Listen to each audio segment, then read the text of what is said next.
am. Welcome to another edition of the Core 4 Elite Eights. Today we are talking about the Cascade Clash, or some like to call it the fight Ooh. for the forest. It's Oregon versus Washington.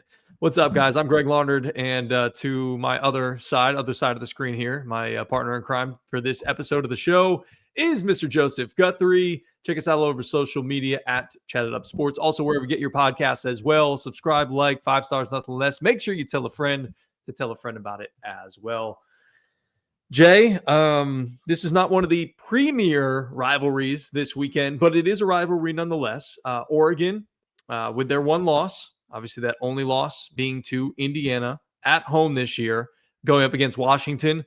Very respectable year, 8-3 overall, 5-3 in the conference, but they do have that atrocious loss to Wisconsin. I know you know all about that, unfortunately. So, are you excited about watching this game, or where are you at on this game between Oregon Washington, 3:30 CBS game of the week on Saturday? Oh yeah, dude, I'm pumped to watch this game. I mean, in the Pacific Northwest, this is a big deal. This is a huge game. If you ask Oregon and Washington fans, like I guess specifically Oregon fans, like who they hate more, if it's USC or Oregon State, it's Washington. It's far and away Washington. They don't like each other. So I'm very much looking forward to this game, especially because I feel like there's some get back for Dan Lanning because of the way that Kalen DeBoer treated him when he was at Washington. I know it's Jed Fish. I know it's different head coach, but it's a big rivalry game. Dan seems to be committed to Oregon, so he's leaning into the Oregon culture, and that means you beat Washington. So I'm really excited to watch this game. Yes, Washington did disappoint me when they played Wisconsin because sitting there, I'm holding I think it was like 9.5, 10.5 ticket. I'm like, brother, Wisconsin's dead. They're DOA. Like, they mailed it in. No, they didn't. They didn't mail it in. 13-10. Atrocious performance. And the outlier performance for Washington because for the most part, they've been a pretty good offense this year.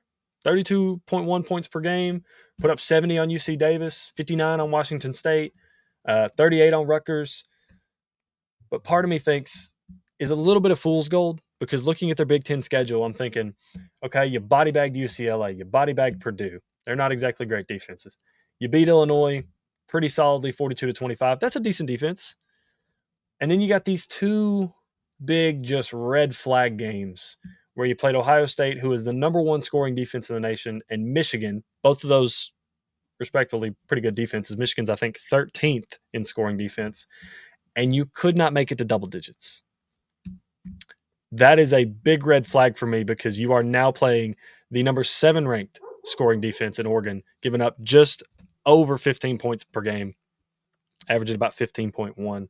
So what are you going to have for me as far as Damon Williams and this receiving core and Jonah Coleman? And like, I don't know how I feel about Damon Williams being your second leading rusher, especially when you're playing a defense like Oregon that's going to have athletes all over the field, because it's one thing to think, yeah, we can implement the quarterback run game, but if your quarterback's not as fast against elite athletes as he thinks he might be, that could spell disaster. One thing I also don't like is he has 4 fumbles on the year. And if you're going to be turning the ball over, this Oregon offense is not a team that you want to hand free possessions to. Because I know DeCorian Moore's down. They got a few offensive linemen down. But that has not stopped them from being really solid in the run game with Noah Whittington and Jordan Davis. So it feels like Oregon, even though they have these injuries, I will say Kenyon Sadiq finally looks healthy, and he balled out against USC. So having Kenyon Sadiq, having Noah Whittington, having Jordan Davis doesn't exactly hurt your chances. It's hard for me to find an avenue where Washington wins this game because I kind of feel like it could be very similar to the USC game where maybe they find some success at times, but eventually this defense kind of imposes its will on the Washington run game. They make Damon Williams a little uncomfortable. Maybe he gets a sack fumble. Maybe he throws an errant ball and it ends up being picked off. I don't know if I trust Washington enough from some of the inconsistent performances I've seen from them this year that I can pick them. So give me Oregon. And I don't remember the spread on this game. I'll look it up when I pass to you, but 6.5. Give me Oregon to cover, dude.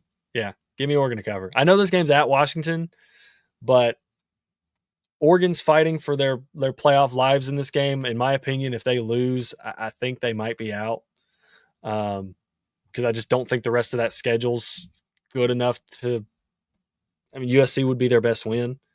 Their three best teams they played would be Indiana, USC, and Washington. Iowa. And I'll give them the Penn State game because that was before Penn State totally fell off the rails. Yeah, against with Drew Aller at the yeah, helm at Penn State. So that's a good quality win. Yeah, on the road, full power Penn State, still got James Franklin. Like, that was a different version. So I'll give them credit for that win. So you don't think they get into the playoff if they lose this game? I'm not saying they for sure don't, but I think depending on how the rest of the landscape plays out, I think it would be out of their hands at that point. If they lose this game and Michigan beats Ohio State, then they're probably for sure got to be out. No, probably, yeah. They'll definitely get replaced by Michigan. Yeah. So, but there is a world in which we can see potentially having 4 teams from the Big Ten in the college football playoff. For sure. Yeah. If Michigan beats Ohio State and Oregon beats Washington, I think we're probably going to get 4 teams. It'd be interesting to see what happens with the SEC, with Vanderbilt, with them playing Tennessee this weekend, and also what happens in the Big 12 between BYU, and if BYU finishes 11-1, plays Texas Tech again and loses, and they're 11-2, sitting there with a loss in an optional game to Texas Tech and the team they'd already lost to once again. If they go on and win that game, that gets even more interesting. I think you for sure have 2 Big 12 teams in with Texas Tech and BYU. So, yeah, I mean, I don't want to sit here and say Oregon's a lock for sure after the USC game. It really just depends on what happens around them. But if they did lose to Washington, I think their playoff hopes would be out of their hands at the minimum. As you mentioned, Dan Lanning not taking this game lightly. They said this week it means a lot to the program for them to go out there and go on the road and win this game at Washington. And again, as you mentioned, they're playing for their playoff lives. They win this game, they cement themselves not only in the college football playoff, but potentially in the Big Ten championship game as well, if Michigan is able to upset Ohio State. And you mentioned a way in which Washington could potentially win this game. Like we've talked about, or like you've talked about, like their schedule, the biggest games on their schedule, they haven't really been competitive in losing by 20 points to Ohio State, losing by nearly 20 points to Michigan. So I don't have a whole lot of hope for Washington. I'm not saying this upset can't happen. It certainly can. I'm not picking Washington to upset Oregon. Again, especially the way when Dan Lanning's group is really motivated and well focused, they typically don't lose games. And in Dan Lanning's career, he's 45-7 overall at Oregon. So again, more times than not, he wins these games. He's 1-0 against Washington as well. Obviously, they beat him up in Eugene last year. If Washington wants to win this game, they're going to have to do a couple of things. They have to play incredibly clean, can't turn the football over, can't give Oregon extra opportunities, extra possessions. They've got to stay clean penalty-wise. They can't put themselves behind the sticks with holding calls and things along those lines, pass interference, giving, obviously Dante Moore and Oregon better field position and committing those type of penalties. And then you're going to have to find a way to turn the football over for Oregon, whether it's interceptions, fumbles. They're going to have to play a very dirty game in terms of Oregon's standpoint, whether that's, the turnovers, the penalties. Washington might need to go out there and, I'm not saying maybe some sort of trick plays, but find a way to score on special teams. A lot of things have to go right for Washington in this game to win it, even though it's at home. Again, I don't know if this is going to be, I'm not going to sit here and say it's going to be a 20-point win, but it wouldn't shock me as well. And again, rivalry week, so you kind of throw everything out the window. Again, it Yeah. was a 20-ish point win last year at Eugene, so it could very well be that this year. My assumption is that it would be a little bit closer. I'm not going to comment on whether they'd cover the spread or not because I'm not allowed to do that. But I'm going to pick Oregon nonetheless to win this game. Yeah. Yeah. I in my head, this is like a 10-point game. Like this feels kind of like a 34-24, maybe like 31-21, something like that kind of game. Unless, like, I think there is blowout potential here if Washington gets kind of like turnover happy because Damon Williams, he has 4 fumbles and 6 interceptions on the year.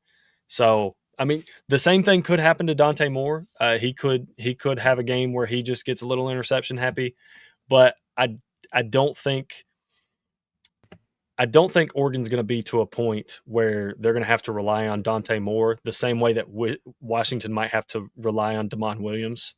Like I think Oregon will lean more on their run game naturally because Noah Whittington has almost 700 yards. Jordan Davison has almost 500. They're both over 6.5 yards a carry. Like that's going to be Oregon's modus operandi for this game is like run the ball,